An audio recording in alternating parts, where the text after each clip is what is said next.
Here and I am ready. Hey, good evening, ladies and gentle drunks. My name is Kevin Olson. I'm a recovered alcoholic. I want to welcome you all to the Fourth Dimension. Big book study, that is. Glad you guys are all here. I know I'm glad I'm here.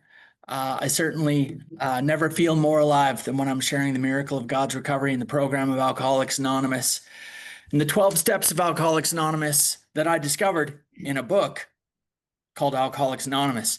So let's share that book together tonight, shall we? As we always do, let's kick off with the set aside prayer. God, please help me to set aside everything I think I know about you, about me, about my fellow man, and about the 12 steps. And please allow me to gain a fresh new vision, perspective, and understanding of what you, what me, what my fellow man, and the 12 steps are all about. Amen. And as this is the Fourth Dimension Big Book Study, I always like to read the two parts of our book that refer to the fourth dimension.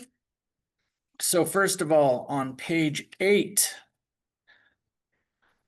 Bill Wilson writes that I was soon to be catapulted into what I like to call the fourth dimension of existence. I was to know happiness, peace, and usefulness in a way of life that is incredibly more wonderful as time passes. And then on page 25, Bill Wilson writes that we have found much of heaven and we have been rocketed into a fourth dimension of existence of which we had not even dreamed. All right, brothers and sisters, we're going to be catapulted. We're going to be rocketed. And for the sake of the tradition and custom of the Fourth Dimension Big Book Study, everyone who's willing, please put one hand up like this.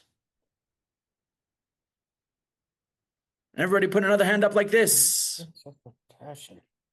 And everybody go, oh, yeah. All right. I love it. I never get tired of that. Yeah, I'm going to have fun tonight. I hope you all have fun tonight. It's entirely optional, but it's strongly suggested. We are not a glum lot in Alcoholics Anonymous. And I like to think of myself as a fundamental member of Alcoholics Anonymous. I believe if I'm not having fun, I'm going to go damn mental. Okay. So with that said, brothers and sisters, let's get back into it. I had someone lined up to do a cycle story tonight, and that individual just got into treatment, just got into Fresh Start. We just went through his cycle stories just last night, and he had a great one that I wanted to share with everyone to really highlight a couple things and to draw a couple other things to a conclusion. But I know we have at least one person who's new here tonight. I want to welcome Rick. Hello, Rick. Thanks for joining us tonight. Great to have you. It's his first time at the Fourth Dimension Big Book Study, and we're very pleased to have you join us. For Rick's benefit, Brad, if you can, my man Brad is on the call right now. Oh, and by the way, that's okay, everyone. It is Brad's AA anniversary today. So happy birthday to Brad. And today is 14 years. Is that right? That's right. Yeah. 14 years sober. Yeah. Well, thank you, Kevin, and everybody. Yeah, that's brilliant. We have another person in our home group who I was hoping was going to make it here today, and it's his second anniversary, Ronan. Ronan, I know. I called Ronan. I've already spoken to him. He's with his daughter, Miracles of Recovery, Gifts of Recovery. He wasn't able to join tonight. And then Linda as well. I've remembered it's Linda's birthday. If we see other Linda, 31. Linda, not yourself, Linda, but we have another Linda who comes. Anyway, so happy birthday. 31 years, I think she said. Yeah, 31. Yeah. 31, that's right. No. It wasn't my birthday yet yesterday, Gail. So no, I didn't mention it. Yeah. Anyway, so happy birthday to Brad. Brad, thank you. And as always, Brad will be reading for us tonight. Thank you, Brad. And would you be able to share the cycle for us quickly, Brad? And Rick, we're going to do a very, very quick truncated crash course on this. So We can help fill in some blanks later. And then while we're just going through the cycle very quickly, anyone who will, please think of a cycle story, get one ready to share. And Alex S. from Roslyn, BC, great to see you, man. Glad to have you here. Do you have a cycle story you might be able to share with us after we go through it? Do you want me to read the cycle, Kevin? No, I just want you to show the image if you can. Oh, okay, yeah. I'll just give me a minute to go find it. Sorry. I'm sorry. That's all right. I'm sorry, he's scrambling. So I'll tell you what, while Brad is looking for that, let's go to page XXVIII in the doctor's opinion. And y'all may be wondering, like, God, Kevin, how many times are we going to go through this? And we're going to go through it probably one more time, every time until we're done step one. So as soon as we get to the chapter We Agnostics, we'll start focusing on all the rest of the steps. But for now, we're going to go to page XXVIII in our big book. And we're going to read, men and women drink essentially because they like the effect produced by alcohol. The sensation is so elusive that while they admit it is injurious, they cannot after a time differentiate the true from the false. To them, their alcoholic life seems the only normal one. They are restless, irritable, and discontented unless they can again experience a sense of ease and comfort which comes at once by taking a few drinks which they see others taking with impunity. After they have succumbed to the desire again, as so many do, and the phenomenon of craving develops, they pass through the well-known stages of a spree, emerging remorseful with a firm resolution not to drink. This is repeated over and over, and unless this person can experience an entire psychic change, there is very little hope of his recovery. And what we do here, as many of you will know, is what we want to do is come up with 5 stories from our own life that match this cycle. 5 times in my life where I swore off, firm resolution. Okay. I sang the alcoholic national anthem. I'm never going to drink again. Okay. Then in sobriety became restless, irritable, and discontent. We call that the spiritual malady. Okay. Alcoholism, ISM, internal spiritual malady. Okay. Most people feel better when they stop drinking. I do not. I get physically sober and I become mentally insane. I get what we call stark raving sober, okay, in sobriety. And eventually that my lack of emotional health and spiritual sickness warps my mind into an inability to distinguish the true from the false. I have an insane thought. I believe the lie. I pick up the first drink.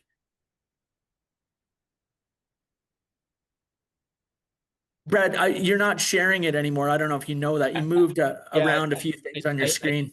I do know because it disappeared. I don't have it somewhere really handy to have, and so it's. I'm sorry, brother. That's okay.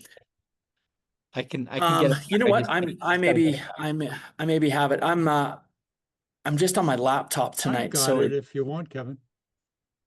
You know what? I have it right here, Rob. Okay.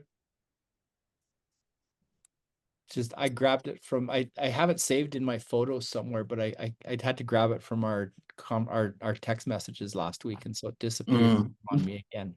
I've got it if you guys want me to share it. I got it back. Oh, sure. Please do.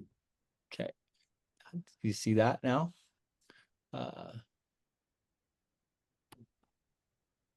You bet. Okay, so I can't distinguish the true from the false. I have an insane thought. We refer to that as the mental obsession.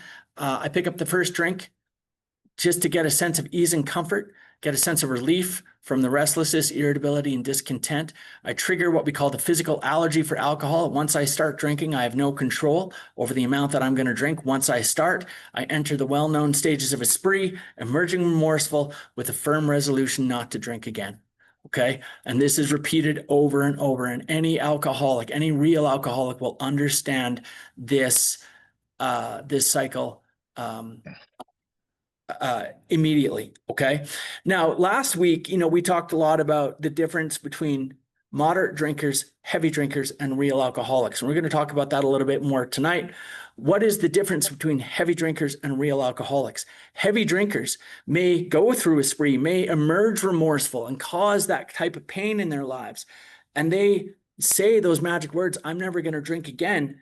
And it works. And they never drink again. They take up golfing. They might get crazy for golf. Okay. But they're not going to drink again. They might take up chess.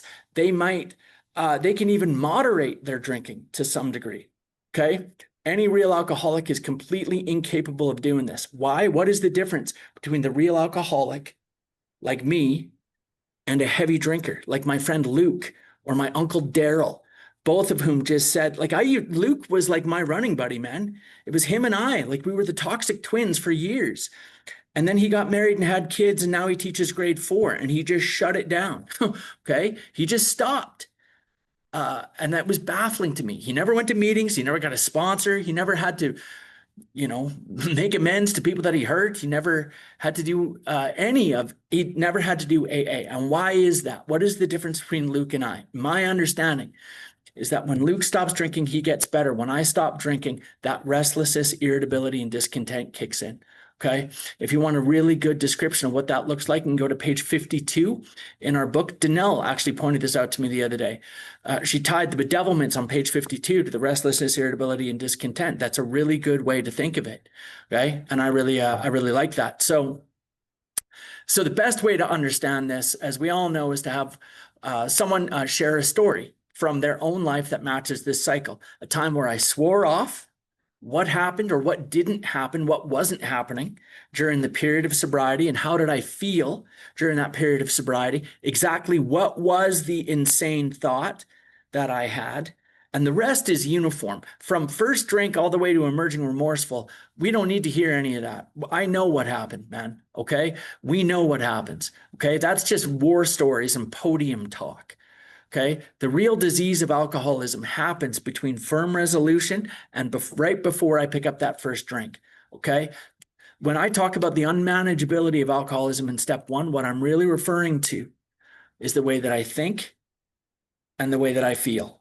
Okay. That is the unmanageability of alcoholism, and the way that I think and the way that I feel, especially not when I'm drinking, but when I am sober.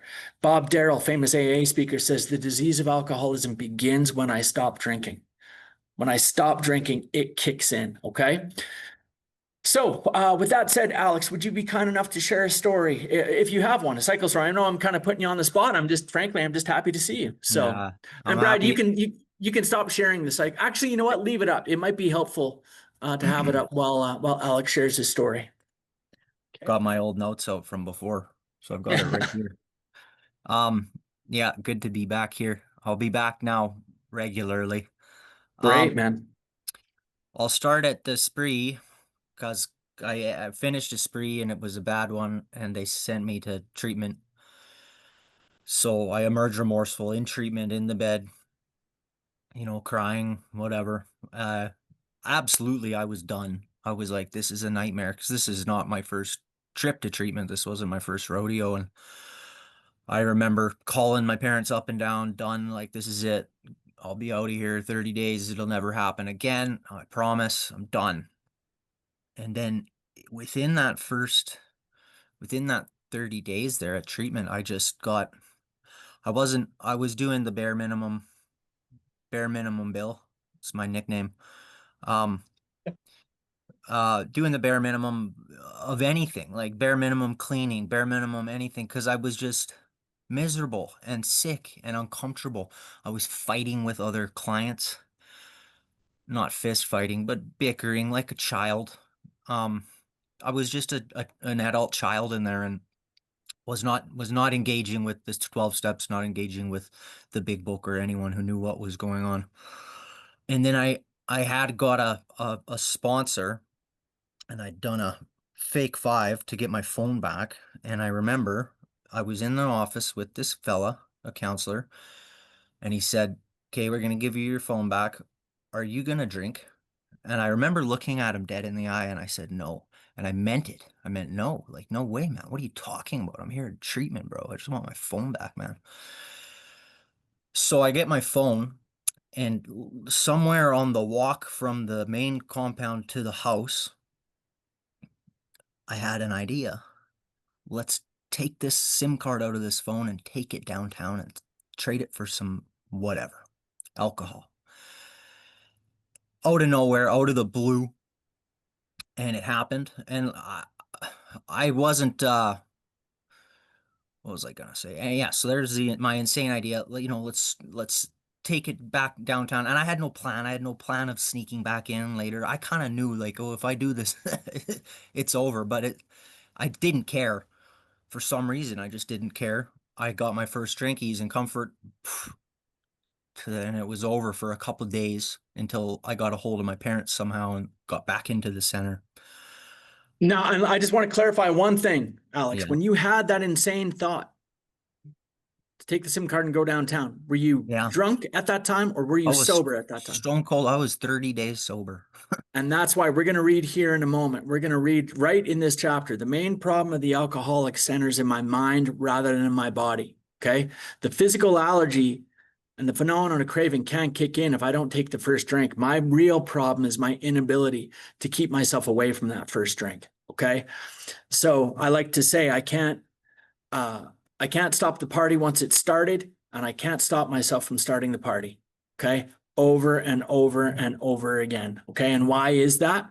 Because we suffer from this spiritual sickness that warps our mind into an inability to distinguish the true from the false. I believe the lie, I pick up the first drink. And part of the reason why I believe our minds are so easily warped is because for an alcoholic of my type, nothing remedies the spiritual sickness and that spiritual malady as quickly and as effectively as, oh, the lights just turned off in here, as just a few drinks. A few drinks change my perception immediately. Okay. And that's why, I'm just going to end on this, and then we'll get into the reading. People often say, I stopped drinking because it stopped working. And that was not my experience, man. My experience is that it works, and it works every time. And that's why I will continue to go back to it unless I find another solution. And the reason I'm an alcoholic who's sober today is because I found in Alcoholics Anonymous what I was always looking for in that first drink. I have found a way to feel ease and comfort in sobriety. Okay. And that is the magic and the power of Alcoholics Anonymous. So guys, round of applause for Alex for sharing his story. Excellent. Excellent. I need to stand up so I can get these lights turned on.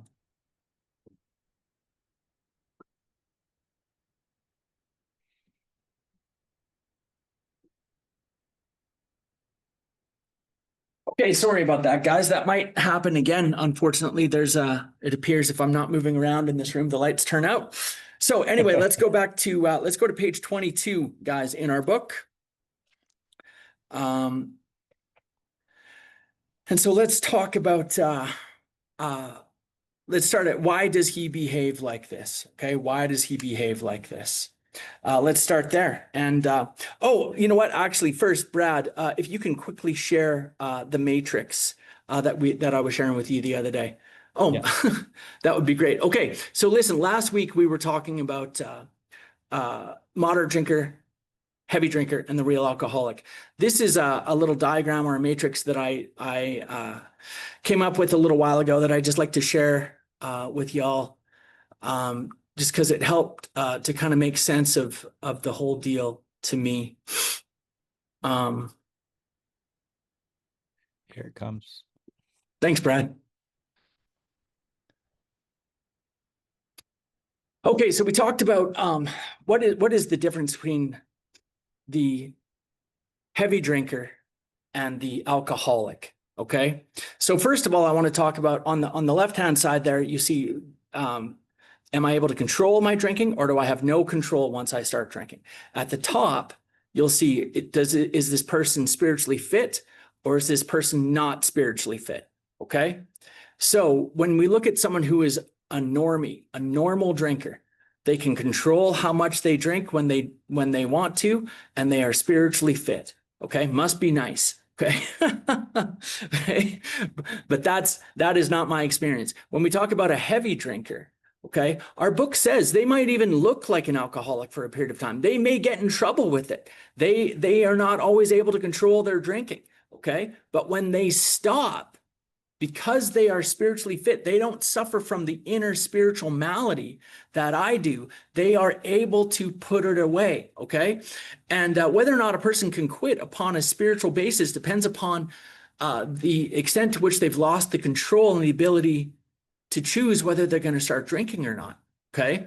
So someone who is a heavy drinker, when they stop drinking, they feel better. When I stop drinking, I become stark, raving sober, filled with guilt, shame, regret, pain, depression, anger. People used to say, Kevin, stop drinking, you'll feel better. And they were right, man.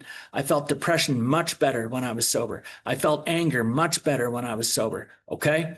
Now, there are people in the world who are not spiritually fit. They're born with this internal spiritual malady, okay? People like myself and others. Some, however, are people who do not have any problem drinking alcohol at all. They don't have any problem with drinking, but they still suffer from this inner spiritual malady. We call that neurotic.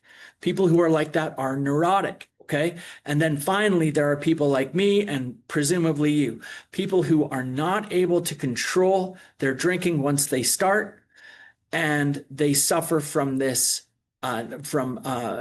being spiritually unfit, internal spiritual malady. And those people who have no ability to control the amount that they're going to drink once they start, and people who suffer from this spiritual sickness, we call people like that alcoholic. Now, one of the things I like to highlight, and I think this is important in working with newcomers, is knowing that there are people like me. I was an alcoholic from the word go. The first time an alcoholic beverage touched my lips at age 12, I was gone. An alcoholic was born instantly. It's not like that for everyone in AA. Some people start out as heavy drinkers and may have a long period of life where they're heavy drinkers, but that person can drink themselves over the line into what we call alcoholism, okay? And typically what we'll see with someone like that is that they'll go through a major life event, a depression, grief, loss of a relationship, loss of a job, and they are already heavy drinkers, and they will move back to the bottle in a significant way and drink themselves over the line into real alcoholism, okay? So just incidentally, I just want to say, for people who are neurotic, who are not spiritually fit, suffer from that spiritual malady, but they are not drinkers, I want to read to you right now the symptoms of what psychiatrists call neuroticism, okay? And see if you identify with this. It says anxiety and apprehension, excessive worry and guilt, a tendency toward more negative emotions, irritability and anger, low self-esteem and self-consciousness, poor response to stress. One of my favorites, an interpretation of everyday situations as threatening. Okay? I get it, man. Depression and emotional instability. That is not a description of an alcoholic. That is a description of a person from a psychiatrist's point of view who is neurotic. So what is the difference between a neurotic and an alcoholic? An alcoholic suffers from the physical allergy to alcohol. Once we start, we cannot stop. And when I stop, that neurotic spiritual sickness kicks in and will always lead me back to drinking over and over again. And in my experience, it's because it works. It works so extremely well that I will destroy my life over and over and over again to get the same sense of relief that it gave me once upon a time. Does that make sense, you guys? All right. Love it. That's great. Okay, so with that said, guys, let's now get to page 22. Thank you very much, Brad. You can stop sharing that for now. I appreciate it very much. No problem. Hey, everybody. Brad Soto, recovered alcoholic. Hey, Brad. So we're page 22. Why does he behave like this? And again, what we're reading about right now is the real alcoholic. This is the real alcoholic. Why does he behave like this? Why does he behave like this? If hundreds of experiences have shown him that one drink means another debacle with all its attending suffering and humiliation, why is it he takes that one drink? Why can't he stay on the water wagon? What has become of the common sense and willpower that he still sometimes displays with respect to other matters? Perhaps there never will be a full answer to these questions. Opinions vary considerably as to why the alcoholic reacts differently from normal people. We are not sure why. Once a certain point is reached, little can be done for him. We cannot answer the riddle. We know that while the alcoholic keeps away from drink, as he may do for months or years, he reacts much like other men. We're equally positive that once he takes any alcohol whatever into his system, something happens, both in the bodily and mental sense, which makes it virtually impossible for him to stop. The experience of any alcoholic will abundantly confirm this. These observations would be academic and pointless if our friend never took the first drink, thereby setting the terrible cycle in motion. Therefore, the main problem of the alcoholic centers in his mind rather than in his body. Okay, so I just want to say when it says mind, okay, you'll notice it doesn't say brain. It doesn't say the main problem of the alcoholic centers in his brain rather than in his body. It says his mind, okay? And to me, the mind is the nexus between the intellect and the spirit, okay? So what they're saying, the main problem of the alcoholic is really twofold, spiritual and mental. When they say mind, in my estimation, that's what they mean. The main problem of the alcoholic is spiritual in it as well as mental. Okay. And this idea of complete abstinence from alcohol, this was revelatory in 1939. Okay. Most people thought that alcoholism was just, you were just bad character, a bad person, moral failing, so on and so forth. And that if you were a better person, you would be able to learn how to drink. The idea of just complete, total abstinence was new in 1939. And then, of course, I mean, that's what we get from Dr. Silkworth. Dr. Silkworth says the only solution we have to suggest is entire abstinence. It's like, oh, well, thanks, Doc. Like if all I needed to do was just stay abstinent from alcohol, hey, Victor, then I would, hey, buddy, then I would just be upstairs watching Seinfeld reruns, eating M&Ms, just staying abstinent from alcohol. Okay. But it doesn't work like that. Why? Because of this internal spiritual malady and what it does and how it warps my thinking into an inability to prevent myself from picking up the first drink. Okay. The queer conditioning of the mind with respect to the first drink impairs normal functioning of my willpower. I have an insane thought fueled by that spiritual sickness. I cannot stop myself from picking up the first one. Okay. And that's what we talk about. When we go through those cycle stories, when we get to that point where we have that insane thought, that mental obsession, man, when you listen to someone else tell their story, you're like, dude, were you insane? Why? You had everything. You were in treatment, for goodness sakes, Alex. He's sitting in treatment, in a treatment center, thinking, hey, I'm just going to go jack my phone and go get some booze. Okay. Now, from the outside looking in, if you were standing beside Alex, if you would have been standing beside Alex in that treatment center and he said that thought out loud to you, what would you say? Don't. What are you, insane? What are you, insane? What? You're in a treatment center, Alex. What's wrong with you? Well, now we know what's wrong. He's suffering from an inner spiritual malady, inner spiritual sickness that has warped his mind into an inability to distinguish the true from the false because of the action of alcohol on that spiritual sickness and how extremely well it works. It's warped his mind into an inability to distinguish the true from the false. He believes the lie and he's gone. Okay, that's the bad news. The good news is we absolutely have a way out. We absolutely, and Brad, if you would be kind enough to share the problem solution program of action, because I'm pumped. I'm pumped right now, man. We've got a really exciting part of the book to read through tonight, man. This is one of my favorite parts of the book. I've got a lot of favorite parts of this book, I'll be honest.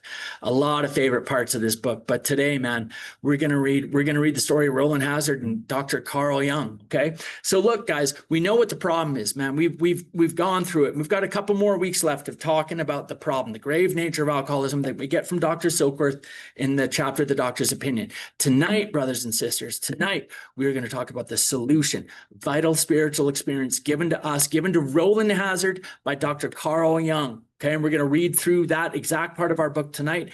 And then thank God that we have a program of action Okay, we absolutely have a way out. A program of action are 12 steps of spiritual actions, those 12 spiritual actions that we can take to achieve that solution to overcome that problem. Brothers and sisters, I believe Alcoholics Anonymous works 100% of the time. The problem is that I don't always work 100% of the time. Okay, Alcoholics Anonymous works extremely well for anyone who will do AA. I believe D-O is the most important word in all of Alcoholics Anonymous. The steps in AA don't care why I take them. If I take them, I will get well. Alcoholics Anonymous didn't work for me when I wanted it, and AA didn't even work for me when I needed it. AA only works for me when I do it. Okay? So let's do some AA. Back to you, Brad. If you ask him why he started on that last bender, the chances are he will offer you any one of 100 alibis. Sometimes these excuses have a certain plausibility, but none of them really make sense in the light of the havoc an alcoholic's drinking bout creates. They sound like the philosophy of the man who, having a headache, beats himself on the head with a hammer so that he can't feel the ache. If you draw this fallacious reasoning to the attention of an alcoholic, he will laugh it off or become irritated and refuse to talk. All right, so I want to, and man, I read this analogy for years. Okay, the guy with a headache who hits himself in the head with a hammer so he doesn't feel the ache. And I read that for years, thinking, man, this poor guy, his problem is that he hits himself in the head with a hammer. That's his problem, right? Isn't that crazy? He's hitting himself in the head with a hammer. That's crazy. And I have come to realize today that is not his problem. If I have a headache and I am hitting myself in the head with a hammer to make the headache go away, the problem is not the hammer. The problem is the headache. The problem is the headache. Okay? And in that analogy, what the headache is our inner spiritual sickness, the spiritual malady. Okay? My friend Mike says, I suffer from emotions that make life difficult. Okay. Clancy says, Dr. Harry Tebow says that we are overly sensitive and emotionally immature alcoholics, overly sensitive and emotionally immature. We have adult abilities, adult intellect, adult social graces, all at the intermittent beck and call of a child's emotions, okay? And that is the spiritual sickness. And that, in this analogy, that's the headache, okay? Is it safe to say, guys, if my problem is that I hit myself in the head with a hammer every time I have a headache, the idea isn't to live with the headache and teach myself how to not hit myself in the head with a hammer? Don't you think it's a lot easier to just take care of the headache? Okay. And we have a 12-step pain reliever. We have a 12-step headache remedy called Alcoholics Anonymous. Okay. Back to you, Brad. Once in a while, he may tell the truth. And the truth, strange to say, is usually that he has no more idea why he took that first drink than you have. Some drinkers have excuses with which they are satisfied part of the time. But in their hearts, they really do not know why they do it. Once this malady has a real hold, they are a baffled lot. There is the obsession that somehow, someday they will beat the game, but they often suspect they are down for the count. How true this is, few realize. In a vague way, their families and friends sense that these drinkers are abnormal, but everybody hopefully awaits the day when the sufferer will rouse himself from his lethargy and assert his power of will. The tragic truth is that if the man be a real alcoholic, the happy day may not survive. He has lost control. At a certain point in the drinking of every alcoholic, he passes into a state where the most powerful desire to stop drinking is of absolutely no avail. This tragic situation has already arrived in practically every case long before it is suspected. The fact is that most alcoholics, for reasons yet obscure, have lost the power of choice in drink. Our so-called willpower becomes practically non-existent. We are unable at certain times to bring into our consciousness with sufficient force the memory of the suffering and humiliation of even a week or a month ago. We are without defense against the first drink. Okay, so Brad, stop sharing right now the screen there if you don't mind. Sure. because I want to see everyone do a little audience participation. One of the things that was mind blowing to me is when I realized and I learned that not everything I hear in a meeting of Alcoholics Anonymous necessarily has anything to do with the actual program of Alcoholics Anonymous. Okay. And I see Victor laughing because I know he knows what I'm talking about. We've talked about this already. Okay. So let me, I'm just going to throw out some things. You just let me know if you've ever heard this in an AA meeting before. Okay. Have you ever heard the saying, think through the drink? Think through the drink. Anyone ever heard that before? I used to hear that a lot more. It's not as popular anymore, but this one, just play the tape through to the end. Anyone ever heard that in an AA meeting? Okay. Yeah. Okay. So take that, just play the tape through to the end and reconcile it against what we just read. I am unable to recall with sufficient force the memory and the pain and humiliation of a week or a month ago. So one of the things I needed to learn to do is, like, when I would hear something like that, what I needed to do is align it with the program of Alcoholics Anonymous, which is contained in its perfection in one place and one place only, and that is in the big book of Alcoholics Anonymous. So I take that, play the tape through to the end that I used to hear all the time, and line it up with what I'm hearing in AA. Okay, in this book, it says, our so-called willpower becomes practically non-existent. We are unable at certain times to bring into our consciousness with sufficient force. So I might start to play the tape through, and guess what? I play it through and it's like, you know what? It looks like a good idea, man. It's not a bad idea. I play the tape through. Next thing you know, I'm in a hot tub in Las Vegas and like things are good, man. Just play the tape through, brother. Yeah, I get it. Okay. That is not reality, and it is not Alcoholics Anonymous. Okay. Chris Raymer, great AA speaker. If you've never heard Chris Raymer, don't go to sleep tonight until you've listened to Chris R. Chris Raymer often talks about one of the things that's happened in AA. I'm going to be very careful. I don't want to get on too much of a soapbox here, but there's a lot of heavy drinkers who have come to AA. They don't suffer from what we suffer from. They don't suffer from the internal spiritual malady. Their life does not depend upon a spiritual awakening. They come to AA and they swear off and they don't suffer from the spiritual sickness. But you know what? It's good, and the people are nice, and it's funny and entertaining. It's a good social atmosphere. They like the coffee, but they don't need to do what I need to do to stay sober. Okay. And so they come and they say ridiculous things like, you know what? I just started to, I had to get a little bit more sleep and I got a gym pass and I just play the tape through to the end. And that's all I need to do. A newcomer hears that and thinks, oh, that sounds pretty good. And then the newcomer meets me. Okay. And he hears me say, anything short of a spiritual awakening as a result of the 12 steps, I'm doomed to die an alcoholic death. My very life as an ex-problem drinker depends upon my constant thought of others and how I can help meet their needs. Anything short of the full expression of all 12 steps of my life, and I am doomed to an alcoholic death 100% of the time. Newcomer hears that and thinks, Jesus, okay, that's crazy. I like what that other guy at AA said. Okay. And if he's a real alcoholic, he's going to go follow that other guy and he's going to die.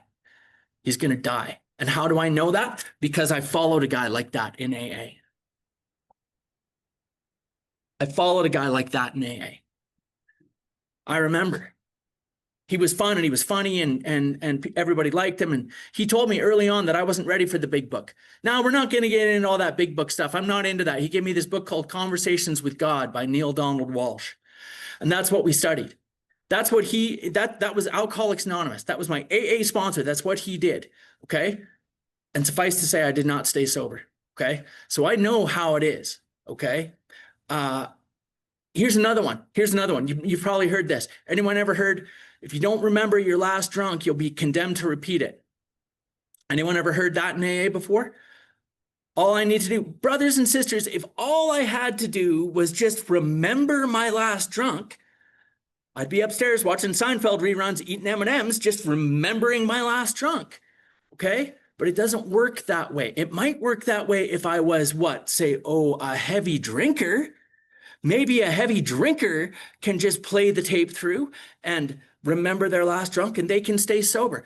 I can't, because I get physically sober and I get spiritually off the wall. I stay sober long enough. I get to a point that I'm on the verge of committing suicide. And rather than commit suicide, what do? I pick up a drink and I'm gone. on the well-known stage of his spree, emerging remorseful, coming back with a firm resolution not to drink again, over and over and over. And therefore, if all I needed to do was just play the tape through to the end, we would have a one-step program and no one would ever relapse. Okay? But it doesn't work that way. The only requirement for membership in Alcoholics Anonymous is a desire to stop drinking, right? Yes. But what they don't tell you is that the requirements for recovery from this disease are much more stringent. You guys with me on that? All right. Thank you for hearing me out. I'll step off the soapbox. Back to you, Brad. The almost certain consequences that follow taking even a glass of beer do not crowd into the mind to deter us. If these thoughts occur, they are hazy and readily supplanted with the old threadbare idea that this time we shall handle ourselves like other people. This is a complete failure of the kind of defense that keeps one from putting his hand on a hot stove. Okay, I want everyone to, if you got a pen or you're making notes or whatever, everyone write by that line, the type of defense that keeps one from putting his hand on a hot stove. I want you to write page 84. Okay, we're not going to go there yet, but this is just a little teaser. Okay, kind of defense that prevents one from putting his hand on his hot stove. See page 84. And when we get to page 84, we're going to go back to page 24, and we are going to see the absolute transformation that has happened in our lives as a result of the power of God in the program of Alcoholics Anonymous. Yes. All right, let's keep going.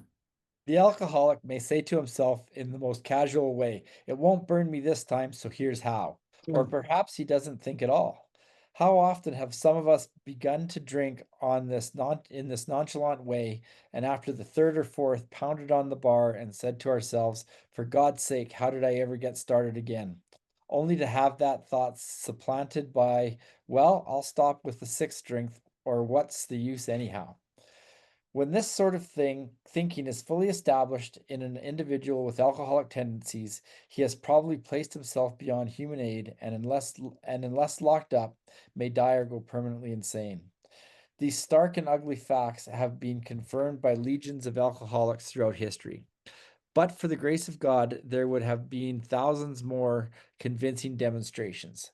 So many want to stop but cannot. There is a solution. Almost none of us like the self-searching, the leveling of our pride, the confession of shortcomings, which the process requires for its successful consummation. But we saw that it really worked in others, and we had come to believe in the hopelessness and futility of life as we had been living it. When therefore we were approached by those in whom the problem had been solved, there was nothing left for us but to pick up the simple kit of spiritual tools laid at our feet. We have found much of heaven, and we have been rocketed into a fourth dimension of existence of which we had not even dreamed. It did. Okay, so I just want to say the simple kit of spiritual tools obviously is the 12 steps, but I think it's simpler than that. We can distill it down. If you look at page 263 in our book, you'll see the original 6 steps of the Oxford group. Okay, and you can even distill it down even a little bit further, okay, into really, and I'll ask Rob to just type these in.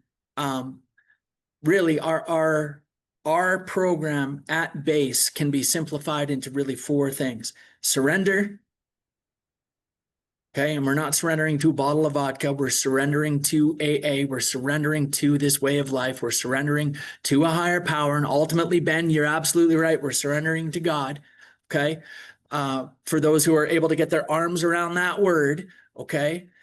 Surrender, number 1. Number 2, confession. Number 3, restitution. And number 4, service.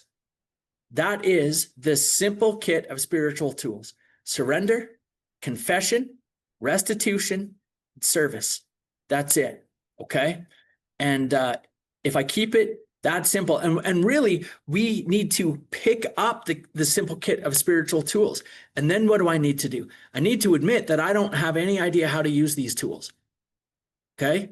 And a sponsor is simply someone who is more experienced and better at using those tools than I am.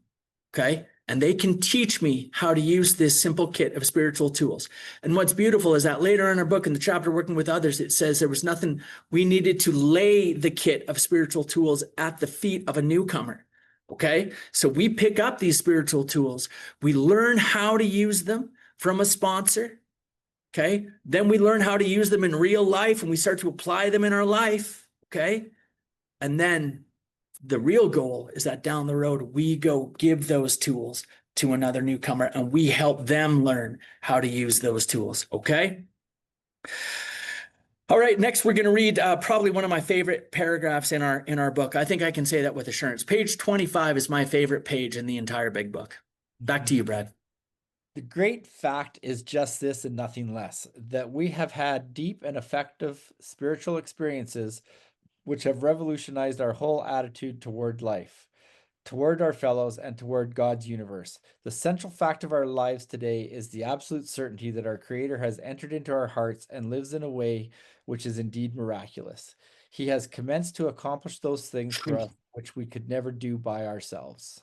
Okay, so really simply here, and I'm going to share it simply because I want to make sure we get through the rest of this chapter. I want to finish this chapter tonight for sure. As some of you will know, there are many lines in the book that I like to use as a benchmark to ask myself, how am I doing relative to the first 100 when they wrote this book in 1939? When I refer to the first 100, I mean the first 100 members of Alcoholics Anonymous, because this book, although it was penned by one individual, it was edited by the first 100 members of Alcoholics Anonymous. And if I'm going to argue with something in the book, I'm really arguing with the first 100 sober members of AA, okay? So they say the central fact of their lives is the absolute certainty that their Creator has entered into their hearts and lives, or lives in a way which is indeed miraculous, okay? I need to ask myself, is that the central fact of my life? Is that the central fact of my life? Is my recovery the central fact of my life? The most important thing in my life? Is AA and my commitment to AA, and my commitment to my group, my commitment to my sponsor, my commitment to my sponsees, is that the most important fact of my life? And ultimately, of course, my relationship with God, is that the central fact of my life? Or am I going to let something else get in the center? Am I going to put my job in the center? Am I going to put a relationship in the center? Am I going to put my reputation in the center? Am I going to put money in the center? Am I going to put myself in the center? And my experience is anytime I put anything in the center other than my recovery, everything falls apart. Okay?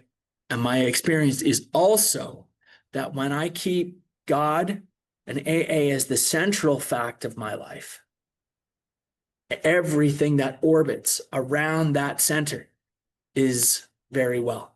But I have to keep that at the center. I believe that's what the slogan "First Things First" means. Okay? First things first. AA and God, my relationship with God, that I connect to. I connect to the power through AA. AA and therefore my relationship with God.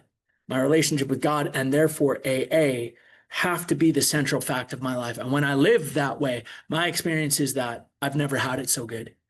I've never had it so good. Okay? When I try to work Kevin's program and do it Kevin's way and think to myself, no, you don't understand. Like, I'm really busy with my job and it's got to be, and even I'll tell you something that's really deceptive is family. And it's an odd thing to say. Family should come first, right? Of course, family should come first. Except that I've seen many people do that, and they start to and things start to get a little crunchy, man, when AA comes second to anything. Okay, what I believe is that I need to live in AA and visit the world. When I live in AA and I visit the world is a pretty awesome place. My problem is that I try to live in the world and visit AA. When I live in the world and try to visit AA, I'm a dead man. Okay. I have discovered I cannot stay sober on a tourist visa in AA. Okay. I have to become a permanent resident. Okay. You guys with me on that? All right. Brad, back to you. If you are as seriously alcoholic as we were, we believe there is no middle of the road solution. We were in a position where life was becoming impossible, and if we had passed into the region from which there is no return through human aid, we had but two alternatives. One was to go on to the bitter end, blotting out the consciousness of our intolerable situation as best we could, and the other to accept spiritual help. This we did because we honestly wanted to, and we're willing to make the effort. Okay, so now we're gonna finish off this paragraph, this chapter, with a story. And this story, it says a certain American businessman. You can write in there Rowland Hazard, ROWLAND HAZARD, and I'm sure Rob has some background info on Rowland. Okay, and Rowland is not necessarily considered one of the founders of AA, but from a historical perspective, a lot of who we are and where we come from started with Rowland Hazard. Rowland was a rich kid, is what he was. He was a spoiled rich kid, okay, from the eastern seaboard of the United States. And his parents were tycoons. They owned the Allied Dye and Chemical Company, I believe is what it was. And Rowland had issues, man. He had issues, and he would have, back then in the 1920s, they called it nerves. He'd have an attack of the nerves. Okay. Today we would call it an anxiety disorder, but from time to time, inadvertently, through no fault of his own, of course, Rowland would accidentally imbibe too much alcohol from time to time. When he would go, now he certainly couldn't be an alcoholic because those were the derelict Bowery bums down on under the bridge. A man of Rowland's social echelon could never be an alcoholic, you understand. Nonetheless, he did have these issues, okay? And so they trucked him off to a bunch of different therapists in the United States, as my parents did to me. They, he's try to get him help, man, okay? And to give you some indication of the amount of money that they had, they were able to send him off to Europe under the care of the celebrated psychiatrist, Dr. Young. So let's read the story of what happened. Don't take my word for it. Let's get it from the book. Brad, back to you. A certain American businessman had ability, good sense, and high character. For years, he had floundered from one sanitarium to another. He had consulted the best-known American psychiatrists. Then he had gone to Europe, placing himself in the care of a celebrated physician, the psychiatrist Dr. Young, who prescribed for him. Though experience had made him skeptical, he finished his treatment with unusual confidence. His physical and mental condition were unusually good. Above all, he believed he had acquired such a profound knowledge of the inner workings of his mind and its hidden springs that relapse was unthinkable. Nevertheless, he was drunk in a short time. More baffling still, he could give himself no satisfactory explanation for his fall. So he returned to this doctor whom he admired and asked him point blank why he could not recover. He wished above all things to regain self-control. He seemed quite rational and well-balanced with respect to other problems, yet he had no control whatever over alcohol. Why was this? Okay, so understand, Rowland, like this wasn't like a week or two that Rowland went to see Carl Jung. Carl Jung spent 1 year with Rowland Hazard, like a solid year. That would be like the equivalent of you or I spending a year with Dr. Phil. Okay? How's that working for you? Okay? Can you imagine? What a nightmare. Okay? And so relapse, unthinkable. Unthinkable, it says. Anybody here ever left treatment and thought, I'm drinking again? Unthinkable. Unthinkable. Never again. Unthinkable. Okay? Boom. Nevertheless, drunk in a short time. He leaves Dr. Young, who is one of, like you say, celebrated physician. Anyone here who knows anything about psychology, if you take Psychology 101 in university, it's like day one, you learn about Sigmund Freud. Day number 2, you learn about Carl Jung. Like he's a big deal. Okay. And when we say that no human power could have relieved our alcoholism, part of what we're talking about is this. Rowland Hazard spends 1 year with one of the greatest psychiatrists of all time, and he's almost instantly drunk again. Okay. And Carl Jung says to him, Dr. Carl Jung says, well, let's see what he says. Brad, back to you. He begged the doctor to tell him the whole truth, and he got it. In the doctor's judgment, he was utterly hopeless. He could never regain his position in society, and he would have to place himself under lock and key or hire a bodyguard if he expected to live long. That was a great physician's opinion. But this man still lives and is a free man. He does not need a bodyguard, nor is he confined. He can go anywhere on this earth where other free men may go without disaster, provided he remains willing to maintain a certain simple attitude. Some of our alcoholic readers may think they can do without spiritual help. Let us tell you the rest of the conversation our friend had with his doctor. The doctor said, "You have the mind of a chronic alcoholic. I have never seen one single case recover where that state of mind existed to the extent that it does in you." Our friend felt as though the gates of hell had closed on him with a clang. Okay, I said- just want to highlight again. He doesn't say you have the body of an alcoholic. He says you have the mind of an alcoholic. And what did we learn before? The main problem of the alcoholic centers in my mind. And what does mind mean? Spiritual and mental. Okay. So Roland, you have the mind, spiritual, mental, spiritual malady, mental obsession. You have the mind of a chronic alcoholic. Okay.